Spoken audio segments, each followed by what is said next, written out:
खबरुनि update सिलसिले के अॻिते वधाईंदे जोडो मां के ख़बर ॾींदा हलूं। सारंग भट्टी जी रिपोर्ट मुताबिक़ जोडो में ईंदड़ इलेक्शन 2024 के हवाले से पाकिस्तान पीपुल्स पार्टी के नामज़द कयल उम्मीदवार PS अठेतालीह मीर तारिक अली खान टालपुर तालका जोडो के ॻोठ रईस हाजी सुल्तान टिंगरी में जलसे के खिताब कंदे चयो त PP अवामी पार्टी है जैं सदाई अवामी हकन की हासिलात लाइ कोशिशूं कयूं आहिनि। ईंदड़ इलेक्शन में मुखालफन के शिकस्त ॾेई कामयाबी माणे अवामी खिदमत जो सिलसिलो जारी रखंदासीं। उन मौके ते PP अगवान मीर खुदाबख्श टालपुर, रईस मोहम्मद हसन लिगारी, सरदार गुलाम रसूल खोसो, रईस अब्दुल मजीद खोसो, आजम खान नूहानी, वडेरो अब्दुल जलील उन्नड़, सरदार माशूक खान गशकोरी, न्याज भंबरो पिण मौजूद मुझे नंढो भाउ मीर शारिक अली खान टालपुर साहब, तलके जिकड़ी जो सदर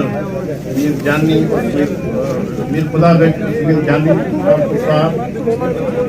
भाईजान मीर तारिक महमूद टालपुर साहब, जान मोहम्मद असांजो जनरल सेक्रेटरी जनाब मीर हसन नौकाई साहब, जुडे जी मौलिस शख्सियत हाजी मोहम्मद हसन लिगारी साहब, हाजी सुल्तान साहब, हाजी सुल्तान टिंगरी साहब, मीर मोहम्मद बख्श साहब, पीर आसिम मोदला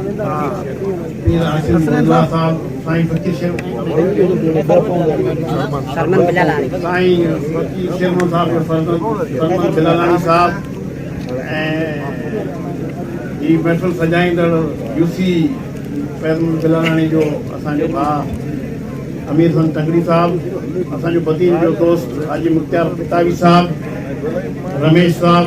जेके भी दोस्त सब आयल आहियो सभिनी जी वॾी वॾी महिरबानी। अली हसन गुरकेत साहब डिस्ट्रिक्ट काउंसिल जो मेंबर,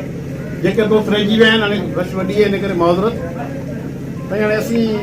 इलेक्शन के सिलसिले में आहे त असांजो पंहिंजो घरु असांजो पंहिंजो ॻोठ आहे। हाजी साहब हमेशह असां सां मोहतरम रहियो आहे, असांखे अचण जी ज़रूरत कोन्हे, पर पोइ अमीर हसन टंगड़ी जो तव्हांजी मानी रखां थो इन सिलसिले में जय आहे।